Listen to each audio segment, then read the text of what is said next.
한준TV 김진선입니다. 네, 어제 새벽 안타까운 소식이 전해졌습니다. 이 벨기에 브뤼셀 도심에서 한 남성이 총격을 가해 스웨덴인 2명이 사망하고 1명이 다치는 일이 발생한 것인데요. 벨기에 일간 HLN과 로이터 통신 등의 보도에 따르면 이날 오후 7시 15분쯤 브뤼셀 도심 이 생크트레트 광장 인근에서 스쿠터를 타고 나타난 남성 1명이 건물 입구에서 모두 8발의 총탄을 발사했다고 합니다. 용의자는 곧바로 스쿠터를 타고 현장에서 달아났고요. 당시 5km의 거리인 이 스타드 루이보드행에서 유로 2024 예선 벨기에와 스웨덴의 경기가 펼쳐지고 있었는데요. 이 사망한 남성 2명이 스웨덴 축구대표팀 유니폼을 입고 있었다고 전해져 안타까움을 사고 있는 상황입니다. 일부 스웨덴 관중은 이 같은 소식에 충격을 받아 눈물을 흘리기도 했습니다. 네, 이런 소식이 전해지자 이 스웨덴 대표팀은 하프타임 이후 경기 중단을 요청했고요. 벨기에 측도 이를 받아들여 경기가 취소되었습니다. 다행히 경기장에 있는 이 팬들과 선수들의 안전은 잘 지켜진 것으로 알려지고 있습니다. 벨기에 축구협회는 스웨덴 대표팀은 경찰의 호위를 받으며 공항까지 이동했고 이 스웨덴 팬들은 경찰과 함께 시내까지 이동했다고 설명했습니다. 한편 이 범행 직후 용의자는요, 자신의 소셜 미디어에 나는 이슬람 국가에서 온 알라의 전사라며 본인이 스웨덴인을 죽였다고 직접 밝혔습니다. 사실 그는 일찍이 미국에서 어린 소년의 이슬람 혐오 살인 사건을 직접적으로 언급하면서 이 IS 관련 인물이 아니냐 추정됐는데요. 목격자들은요, 실제로 그가 총격 전에 이 아랍어로 알라후 아크바르라고 외쳤다고 전했습니다. 이 알라후 아크바르는요, 신은 가장 위대하다라는 뜻으로 사실상 이 인물이 IS 관련 인물이라는 것을 의미하는 바기도 하죠. 그리고 그 다음 날이죠. 이 벨기에 공영방송 RTBF는 총격 직후 이 달아났던 용의자는 하루 만인 이날 오전 당국의 대대적인 수색 끝에 브뤼셀 북부 스위르비크 지역의 한 카페에서 경찰에 사살됐다는 소식을 전했습니다. 사실상 그가 발견되었을 때 무기도 함께 발견되었기 때문에 범인이 확실한 상황이었고요. 경찰에 의해 이제 사살이 됐다고 전해지고 있습니다. 그렇다면 이 범인은 누구인지 또 많은 궁금증이 일었는데요. 이 범인은 45세의 튀니지 출신의 남성으로 불법 체류자였다고 합니다. 불법 체류자 이 압데살렘 라수에드는요, 2019년 망명을 신청했지만 계속해서 거부를 당했고 이런 갈등을 빚으며 문제를 일으켰다고 합니다. 사실상 이 범인의 범행 동기나 피해자의 신원에 대해 구체적인 내용은 밝혀지지 않고 있으나 벨기에 당국이요, 이번 사건을 유대계를 겨냥한 이슬람 극단주의의 공격으로 보고 테러 경보를 최고 수준으로 올린 상황입니다. 이 상황은요, 2016년 당시 이 IS 조직원들이 공항, 이 도심 지하철역에서 폭탄 테러를 일으키면서 이 30여 명이 숨지고 300여 명이 다쳤던 이 대형 테러, 브뤼셀 테러 이후 7년 만에 또 선언을 한 거기도 하죠. 네, 이처럼 현재 이 이스라엘과 팔레스타인 무장정파 이 하마스 간의 교전으로 일부 유럽 국가들이 경계를 강화하고 있는데 이번 사건이 발생하면서 긴장감이 더욱 고조되고 있는 모습입니다. 그리고 이는 축구계까지 이어지고 있으며 관련 잡음이 끊이질 않고 있는 모습인데요. 네, 실제로 이재성 선수의 동료죠. 안와르 엘가지 선수가 이스라엘을 비난하는 친 팔레스타인 게시글을 올려 징계를 받은 상황입니다. BBC 보도에 따르면요, 마인츠 공격수 안와르 엘가지가 본인의 소셜 미디어에 이스라엘과 하마스 전쟁에 관한 글을 올려 구단으로부터 훈련과 경기에 참여할 수 없는 활동 정지 징계를 받았다고 설명했습니다. 이어서요, 이 김민재 선수의 팀 동료인 누사이르 마즈라이도 이같이 팔레스타인을 지지해 또 논란이 일고 있는데요. 마즈라이는 자신의 소셜 미디어에 팔레스타인 국기 사진과 함께 알라는 악을 행하는 사람들을 반드시 벌할 것이라는 친팔레스타인 게시글을 올려 또 문제가 되고 있는 상황입니다. 그리고 이 게시물의 파장은 꽤나 큰 상황이고요. 독일의 요하네스 슈타이니거 의원은요, 자신의 소셜미디어를 통해 나치가 유대인 클럽이라고 불렀던 이 크루트 란다우어 클럽이 이 같은 부분을 방치해선 안 된다. 미네는 즉시 마즈라이 선수를 방출해야 한다며 그를 독일에서 추방시키기 위해 모든 국가의 방법을 동원해야 한다고 주장하면서 마즈라이 선수의 방출을 강력하게 요구하고 있는 상황입니다. 이에 미네는 해당 글을 보고 이 마즈라이에게 연락을 했으며 사실 이 마즈라이가 현재 모로코 대표 소속으로 국가대표팀에 차출이 되어 있는 상황이기 때문에 아프리카에서 그가 돌아왔을 시기에 이제 구단 경영진과 자세한 대화를 나눌 예정이라고 밝혔습니다. 사실 미넨 입장에서는 말 그대로 비상이라고 할 수 있는데요. 이 현재 수비진들이 줄줄이 부상을 당하면서 공백이 굉장히 크고 이 수비적인 부분에서 문제가 큰 상황 속에서 마즈라이까지 빠진다면 이거는 굉장히 큰 문제라고 할 수 있죠. 사실상 마즈라이가 빠져선 안 되는 상황입니다. 이 센터백 우파메카노가 현재 햄스트링 부상으로 빠졌고요. 더리히트가 돌아오긴 하지만 컨디션이 어떨지 모르는 상황이기 때문에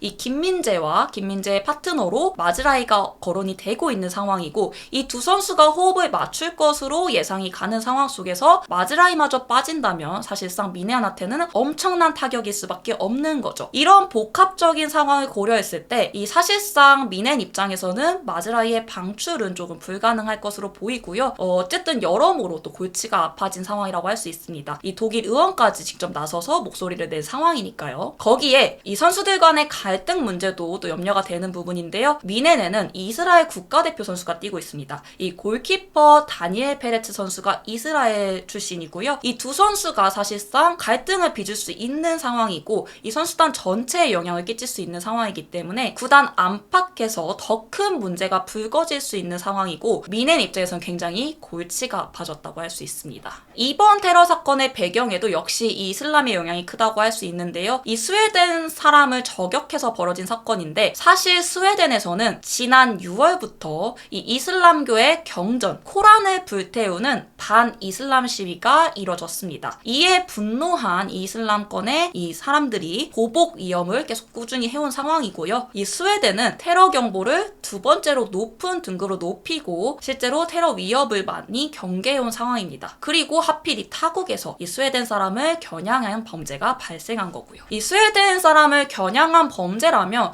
추후 또 다른 얼마든지 위험이 발생할 수 있기 때문에 많은 이들이 또 불안에 떨고 있는 상황입니다. 이에 대해서 이 스웨덴 대표팀의 주장이자 맨유 소속의 빅토르 린델로프는 경기 후 인터뷰를 통해서 벨기에는 이미 유로 2024 출전권을 획득한 상황이다. 그리고 우리 스웨덴은 사실상 이 확률적으로 출전이 불가능한 상황인데 이 때문에 이 다시금 벨기에와의 경기를 재개할 이유가 없다고 생각한다며 경기 취소를 해야 한다고 주장했습니다. 네, 이후 유럽축구연맹도 17일 공식 성명을 통해서요. 브뤼셀에서 테러 공격이 의심되는 사건이 발생한 후 이 두 팀 및 경찰 당국과의 협의 끝에 벨기에와 스웨덴 간의 유로 예선 경기를 취소하겠다고 밝혔습니다. 이번 테러 사건과 비슷한 사례들을 또 찾아볼 수 있습니다. 대표적으로 프랑스 이 테러 사건을 들 수 있고요. 이는 제2차 세계대전 이후 이 프랑스 본토에서 벌어진 최악의 참사로 불리는 테러인데요. 때는 2015년 11월 13일 오후 9시 20분경 프랑스와 독일 축구대표팀이 친선 경기를 앞두고 있었습니다. 이 친선 경기가 열리는 스타드 프랑스 경기장 밖에서 이 액체 폭탄이 들어있는 조끼가 터지면서 테러가 시작되었는데요. 전반 19분 이 TV 중계로도 전달될 만큼 굉장히 큰 폭발음이 계속해서 들려왔고요. 사실상 이 테러는 8명으로 구성된 테러범들이 3개 그룹으로 나눠서 파리를 중심으로 경기장뿐만 아니라 총 6곳에서 총기 난사와 자살폭탄 공격을 자행한 사건이고요. 이 현장에서 130여 명이 사망했고요. 부상자 350명이 발생한 대참사였습니다. 그리고 이 역시 IS 대원들의 소행이었고요. 이로 인해 경기장 부근에서 2명이 또 사망하기도 했습니다. 다만 이날 경기는 취소되지는 않았는데요. 당시 이 생드니 경기장에서 경기를 관람 중이던 이 올랑드 프랑스 대통령은요. 전반 이후 경기장을 빠져나왔으며 이 대통령을 제외한 사실 일반 관중은 아무런 공지도 받지 못한 채 이 그대로 축구장에 머물며 경기 중단은 없었습니다. 없었습니다. 대통령이 피신했는데도 이 친선 축구 경기, 이 경기를 계속 진행한 것에 대해서 당시 큰 논란이 일기도 했고요. 그리고 이후 4일 뒤 또 한 번의 테러 의심으로 경기가 취소된 사례가 있는데요. 2015년 11월 17일 독일 하노버 스타디움에서 독일 대표팀과 네덜란드 대표팀의 평가전이 예정되어 있었습니다. 다만 이 경기장에서 폭발물로 의심되는 물체가 발견되었고 이 경기 1시간 반 전에 급히 경기가 취소되는 사태가 벌어지게 됩니다. 당시 독일 매체 이 빌트 보도에 따르면 테러 일당이 구급차를 이용해 경기장 안으로 폭발물을 반입하려 했었고 이 모의 총책은 경기장 내에서 이 공격 장면을 또 촬영하려고 했으며 사실상 연쇄 테러가 발생할 수 있었다고 합니다. 이에 경기를 취소했다고 밝혔는데요. 이 경기는 친선 경기였기 때문에 이후 다시 재개되지는 않았습니다. 네, 이렇듯 연달아서 이렇게 유럽 내부에 특히 사람이 많이 모이는 경기장을 중심으로 테러 위험도가 높아졌고 이 팬들을 공포에 떨게 만들었는데요. 1년도 채 지나지 않아 이번에는 국가 간의 경기가 아닌 이 리그 경기 중에 테러 위험이 있어 경기가 취소되는 일도 있었습니다. 2016년 5월 15일 잉글랜드 프리미어리그 맨체스터 유나이티드 홈구장에서 폭발물이 발견이 된 거죠. 물론 이후에 이제 밝혀진 바로는 이게 훈련에 쓰이는 가짜 폭발물이었다고 합니다. 하지만 이 관중 7만여 명이 대피하고 경기가 취소되기도 했었죠. 이듬해엔 이번엔 테러로 챔피언스리그 경기까지 취소되는 사태가 또 벌어졌는데요. 이 사건에서는 또 선수가 직접적으로 다치기까지 합니다. 2017년 4월 12일 독일 지그날 이두나 파크에서 도르트문트와 에이세스 모나코 이 두 팀의 챔피언스리그 8강 1차전이 치러질 예정이었습니다. 이 홈팀 도르트문트의 팀 버스가 이제 경기장을 가기 위해 호텔을 떠나 향하고 있는 상황 속에서 3차례 폭발이 발생했고요. 버스 유리창이 깨지는 피해를 입었습니다. 당시 이 수비수 마르크 바르트라가 오른손과 이 손목 부상으로 수술을 받게 되고요. 바르트라는 사고 후 9일 만에 팀에 다시 돌아오기도 했습니다. 당시 경기는 이제 곧바로 취소가 결정이 됐고 사실 이 8만여 관중석을 꽉 메웠는데 이 관중들이 차례대로 경기장에 빠져나오며 다행히 인명사고는 없었다고 합니다. 이 유럽 축구 연맹과 두 팀은 합의한 후 다음 날로 경기를 연기했고요. 이후 다행히 별탈 없이 안전하게 경기가 치러졌으면서 당시 모나코가 도르트문트를 상대로 3대2 승리를 거두기도 했습니다. 그리고 당시 범인으로 이 IS 관련 인물이 추정이 됐었는데 사실 이후 밝혀진 바로는 이슬람 인물이 아닌 도르트문트의 이 주식 하락을 유도하기 위해 러시아 테러리스트가 벌인 소행으로 밝혀졌습니다.